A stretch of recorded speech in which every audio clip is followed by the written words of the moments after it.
ভাই শয়তান দেখলে চেনা যায়, কথা বলা বলা। আমার আল্লাহ বলেছেন ইন্নাশ শাইতানা লিল ইনসানি আদুউম মুবিন, শয়তান হলো মানুষের প্রকাশ্য শত্রু। শয়তান দেখলে চেনা যাবে। ভাই শয়তান ভালো কাজ করেছে একটা প্রমাণ দিতে পারবেন বাবা? একজন মানুষ বলে দিতে পারবে? পারবে। শয়তান ভালো কাজ করেছে, একজন মানুষ একটা চওড়া পাঁচিলের উপরে শুয়ে আছে বাবা, লোকটা ঘুমিয়ে পড়েছে। ঘুমিয়ে পড়ার পরে এখন একজন ব্যক্তি এসে ওর ঘুমটা ভাঙিয়ে নামিয়ে দেওয়ার পরে কিছু সময় পরে পাঁচিলটা ভেঙে পড়ে গেল। যেই পড়ে গেছে এই ব্যক্তি যে বলছে আল্লাহ তোমাকে ভালো করুন।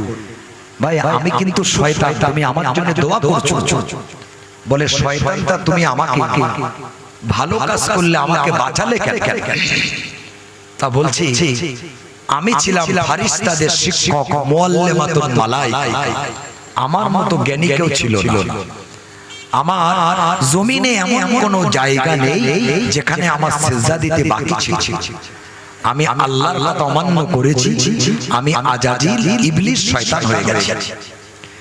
যে কটা কারণে মানুষ শহীদের মরণ হয় মানুষের, তার মধ্যে একটা কারণ হলো যদি কেউ পাঁচিল চাপা পড়ে দেয়াল চাপা পড়ে মরে, তার মরণটা শহীদের মরণ হয়। আর শহীদের মরণের ফ্যাসিলিটি হলো কিয়ামতের দিন আল্লাহ পাক কবর থেকে উঠাবে, বান্দা তুমি শহীদে মরেছিলে, তোমার কোনো হিসাব নাই, তুমি সোজা জান্নাতে চলে যাও। বলে আমি চাই না তোমার মরণটা শহীদের মরণ হোক, তাই তোমার ঘুমটা ভাঙিয়ে নামিয়ে দিলাম। দেখেছেন শয়তান ভালো কাজ করেছে, এইভাবে ধোঁকা দেবে আমরা বুঝতে পারবো না। আজকে যদি আমরা সবাই দাড়ি রাখতাম, রাস্তাঘাটে আমাদের চাচা বলে লাদেন বলে ডাকতাম। অনেকে আছে বলে দাড়ি রাখলে চুলকায়, কম বয়সে বুড়ো দেখা, দাড়ি রাখলে এখন আবার মেয়েরা আওয়াজ তুলেছে দাড়ি রাখা ছেলে বিয়ে করবো না। আপনাদের গ্রামের মেয়েরা বলছে নাকি, কথা বলছে নাকি বাবা? এই ভাই এই দাড়িটা রেখেছে, আমি কি মন ভরা দাড়ি রেখেছি বাবা? এটা রাসূলুল্লাহ সুন্নাত অনুযায়ী আমি দাড়ি রেখেছি। তবে বর্তমান সময়ে বাংলাদেশের মুসলমানেরা নফল নামাজ পড়লে যে সওয়াব, আমার মনে হয় বর্তমান সময়ে ভারতবর্ষের মুসলমানেরা দাড়ি টুপি জামা নিয়ে যদি তারা বেড়ায়, ততটাই সওয়াব আমার মনে হয় আল্লাহ পাক নামায়ে আমলে লিখে দেবে। বলেন সুবহানাল্লাহ। কেন? বর্তমান সময়ে দাড়ি টুপি লম্বা জামা নিয়ে বেড়ানো কত সহজ নয়। কি আপনাদের ভয় লাগে নাকি দাড়ি রাখতে? কি গো, তাহলে দাড়ি নেই কেন? কিছু কিছু মানুষ বুড়ো হয়ে গেছে বাবা, সেলুনেতে দাড়ি কাটতে গেছে, চোয়ালটা বসে গেছে, সেলুনি ব্লেড টানতে পারছে না। কাকু একটু ফুলিয়ে ধরো, ওনাতে কেটে যাবে। ওরাও এখনো দাড়ি কেটে বেড়াচ্ছে। আর একটা করে বিয়ে করবে না কি গো, কথা বলো। এখনো কি বিয়ে করার স্বাদ আছে নাকি? বলে হুজুর তোমরাই তো বলো 4টি পর্যন্ত বিয়ে করা যায়। ফানকিহু মা তাবা লাকুম মিনান নিসাই মাসনা ওয়া সুলাসা ওয়া রুবা, কার্যক্ষেত্রে 4টি বিয়ে করতে পারবে। তবে এতটা কথা বললাম, এটা যদি আমল করে এই গ্রামের মা বোনেরা আমার বাড়ি যেতে দেবে বাবা? কথা বলে আমার স্বামী ঠিক ছিল, ওই ভুলে গেছে, পরের দিন আবার বিয়ে করেছি। 4টি বিয়ে করা অত সহজ না, 4 জনকে সমান পরিমাণে দেখতে হবে। কথা বুঝতে পারছেন? আজকে রাস্তায় আমাকে চাচা বলে ডাকে, লাদেন বলে ডাকে, কেন? দাড়ি রাখার কারণে। যদি সবাই দাড়ি রাখতাম, আমরা চাচা বলে লাদেন বলে ডাকার সাহস পেত না। যে আমাকে লাদেন বলে ডেকেছে তার বয়স আমার থেকে অনেক বেশি। চাচা তোমার ঘড়িতে কটা বাজে? কাকু আপনার মনে হয় ফেসটা আয়নায় দেখেন না, এই জন্য আপনি আমাকে চাচা বলে ডাকছেন। আপনার মনে হয় জানা নেই, দাড়ি রাখার কারণে যদি আপনি লাদেন হব, আমি চাচা হব, আপনি ইতিহাস পড়েননি, আপনি পড়েছেন ইতিহাস। যদি ইতিহাস পড়তে আপনি আমাকে চাচা বলে ডাকতেন না কেন? আমার থেকে দাড়িওয়ালা লোক আছে কে আমেরিকায় বাড়ি, লোকটার নাম হলো মিস্টার হ্যাংস ল্যাংসে। দাড়ির সাইজ কত? 17.5 ফুট লম্বা দাড়ি। কোথায় আছে? একটা বাংলা বই, সাধারণ জ্ঞান একটা বই বার হয়েছে, এই বইয়ের মধ্যে লেখা রয়েছে, বইটা কিনে নিয়ে দেখে নেবে যে মিস্টার হ্যাংস ল্যাংসের দাড়ির সাইজ হলো 17.5 ফুট লম্বা। তাহলে দাড়ি রাখার কারণে যদি আমি লাদেন হব, চাচা হব, মিস্টার হ্যাংস ল্যাংসের হবে বড় লাদে, বড় চাচা। তারপরে রবীন্দ্রনাথ ঠাকুরের দাড়ি অত বড় জামা, অত বড় দাড়ি কোনো মাওলানা মৌলবীর ছিল না। উনি হবে মেজো লাদের পরমাংশ রামকৃষ্ণ দেব, কলকাতার খিদিরপুরে মোল্লাপাড়ার মসজিদে 3 দিন আজান দিয়ে নামাজ পড়েছিল। উনি হবে সেজো লাদের। আমি জাহিদুল ইসলাম বৈদ্য, তাদের থেকে আমার দাড়ি অনেক ছোট, আমি হব ছোট লাদের। কি গো, ভুল বলছি না ঠিক বলছি? আজকে দেখেন বাবা, পাঞ্জাবিরা তাদের ধর্ম পালন করছে। ছোটবেলা থেকে যেখান থেকে দাড়ি ওঠে সেখান থেকে ওরা দাড়ি কাটে না, হাতে হাতে বালা পরে থাকে। ওদের ধর্মের ইউনিফর্ম ওটা, ওদের ধর্মটা রাখতে হয়। কিন্তু আমরা মুসলমান, রাসূল বলেছেন মান তাসাব্বাহা বিকওমিন ফাহুয়া মিনহু, যে ব্যক্তি যার অনুকরণ করবে কিয়ামতের ময়দানে আল্লাহ পাক তার সাথে হাসর করাবে। বর্তমান সময়ে দেখবেন ছেলেদের দাড়ি রাখার হেডেক চলছে।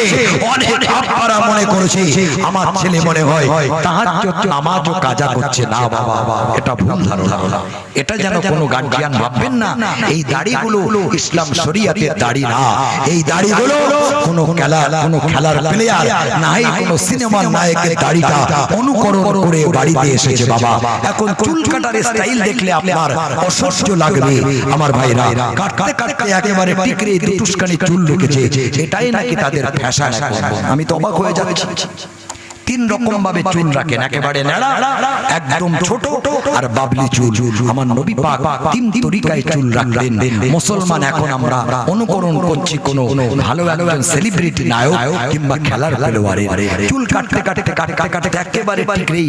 ভাই, আমি রাস্তা দিয়ে দাঁড়িয়ে আছি, ভাই একজন চুল কেটেছে, ভাই একেবারে টিকটিকে যেমন ঠিক সেরকম, কপালের দিকে মাথা, ঘাড়ের দিকে লেজ, আর 2 কানে 2 পা। ভাই কুকুর দেখে ওকে ডেকে উঠেছে, কসম খোদার বলছি। মানে ও ভেবেছে যে কোথায় ছিল নিজেই জানি না। আজকে এই রাস্তা দিয়ে যায় কিভাবে, এরকম চুল কাটার স্টাইল তো জীবনে দেখি। এগুলো যদি গার্জিয়ানরা মানা না করে তাহলে ছেলে পেলে কিভাবে পরিবর্তন হবে? আপনি দাঁড়িয়ে প্রস্রাব করলে আপনার ছেলেও প্রস্রাব করবে দাঁড়িয়ে। মা যদি ভ্রু ফিলাপ করে, মেয়েও তো করবে। আজকে আমরা সব কিছু বুঝি, কিন্তু এই জায়গাটায় আমরা বুঝতে পারছি না। পরিবর্তন বলে কোনো জিনিস আমাদের মধ্যে নাই। তবে বাবা, আপনাদের কাছে আমি হাতে না ধরে পায়ে ধরে বলে যাব, একটা কথা জিজ্ঞাসা করি বাবা, জগৎ কটা বলতে পারবেন? একজন বলেন বাবা, জগৎ কটা? জগৎ কটা বললেন? 4। যাও, উনি তো বলেছেন ভুল হলো। জগৎ হলো 4টি। কিসের আশায়, কিসের নেশায় আজকে আমরা দাড়ি কেটে নামাজ কাজা করে আমরা ইসলাম শরিয়ত বিরোধী কাজ করে বেড়াচ্ছি। কবরে আপনি এসেছেন একা, যেতে হবে একা, ওখানে যে জবাব দিতে হবে। কোন রকম অজুহাত কারণ শুনবে না আল্লাহ। যে আমার স্ত্রী বাচ্চাকে খাওয়ানোর জন্য আমি নামাজ কাজা করেছিলাম, স্ত্রী বাচ্চাকে খাওয়ানোর জন্য আমি সংসারটা ভালো করার জন্য আজকে আমি ডাকাতি করেছিলাম, চুরি করেছিলাম, চাকরি করতে গিয়ে দাড়ি কাটতে হয়েছে, চাকরিতে আমার দাড়ি এলাও ছিল না। এসব কোনো কৈফিয়ত আল্লাহ শুনবে না বাবা। সেই দিন আমার কথা মনে পড়বে, কে মরবে কে বাঁচবে, এই মরণের কোনো গ্যারান্টি নাই। বাবা, ইসলামের পথে ফিরে আসেন। সমস্ত ধর্মের থেকে ইসলাম ধর্ম হলো সঠিক ধর্ম, বড় ধর্ম। একবার জোরে বলবেন না সুবহানাল্লাহ। নিজে জিনিস আমি নিজে ভালো বলছি না ভাই, কথা বুঝতে পারছি। জগৎ হলো 4টি।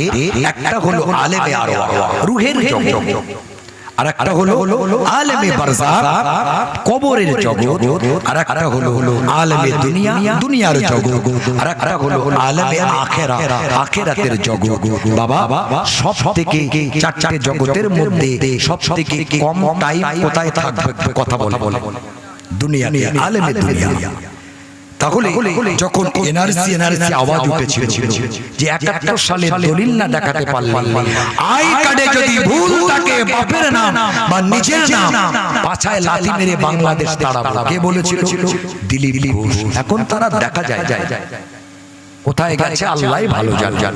তবে যারা ইসলামকে, যারা কোরআনের বিরোধিতা করেছে, মুসলমানের পিছনে লেগেছে, আল্লাহ পাক তাদেরকে শাস্তি দিয়ে অন্য একটা জায়গায় পরিবর্তন করে দিয়েছেন। ঠিক কিনা কথা বলা? যারা ইসলাম ধর্মের উপরে বড় বড় কথা বলতে গেছে আমার ভাইরা আমার, তবে আমার মনে হয় যারা কাজ করে কম্পিউটারে বসে, যারা আই কার্ড আধার কার্ড তৈরি করে, আমার মনে হয় তারা এটা ইচ্ছাকৃতভাবে করে। কারণ আমার একটা আত্মীয়ের নাম হলো রফিকুল ইসলাম ঘরামি, কসম খোদার আমার কাছে প্রুফ আছে, তার আধার কার্ডে করেছে রফিকুল ইসলাম হারামি। যদি দেখতে চান আমি দেখাতে পারি। রফিকুল ইসলাম হারামি লিখে আধার কার্ডটা পাঠিয়ে দিয়েছে। ভাই এটা কোনো সুস্থ মস্তিষ্কের একটা মানুষ এরকম করতে পারে? আমার তো জানা ছিল না। আবার লাইনে দাঁড়াও, আবার ঠিক করো। তাহলে সেই সময় আমরা দেখেছিলাম বয়স্ক মানুষ যারা হাতে একটা প্লাস্টিক কম্পিউটারের দোকানে যাচ্ছে, চাচা কোথায় যাচ্ছ? বলে আমার জমির দলিলে বাপের নাম ভুল আছে। বলেছে যদি ঠিক না হয় আমাদেরকে বাংলাদেশ তাড়িয়ে দেবে। চাচা তুমি কতদিন বাঁচবে? হয়তো বাজবে 10 থেকে 15 বছর। তার জন্য আপনি পেপারস পাতি ঠিক করলেন, আর যেখানে অনন্তকাল থাকতে হবে কবরের মধ্যে, তার পেপারস পাতি আপনি কতটা ঠিক করেছেন আমার বুঝে আসে না।